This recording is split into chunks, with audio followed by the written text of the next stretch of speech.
But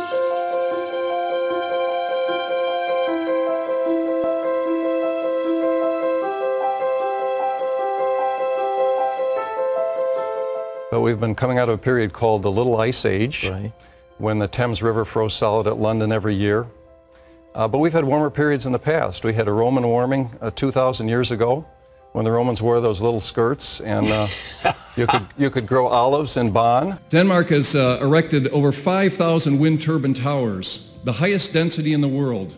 Now, you'd think that 5,000 wind turbine towers would put out a lot of electricity, but you'd be wrong.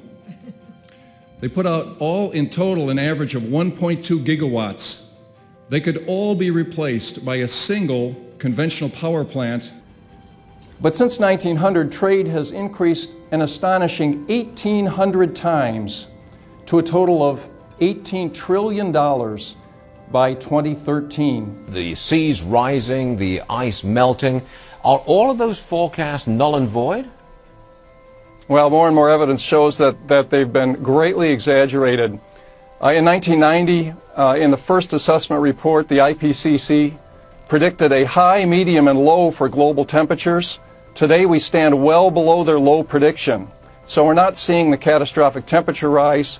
Sea levels have been rising about 7 inches per century, not the 20 feet that Mr. Gore and James Hansen and others have predicted.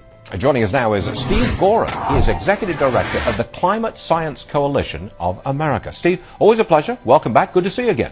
Now, Emperor Napoleon Bonaparte had a problem back in the early 1800s, and it had nothing to do with what was in his vest.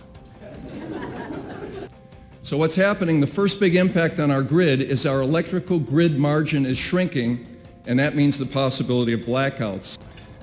And each and every day, 25,000 planes carry 9 million passengers, a combined total of 10 billion miles. And all of those people are powered by aviation fuel from petroleum. Back in 1898, they held the first urban planning conference in New York City.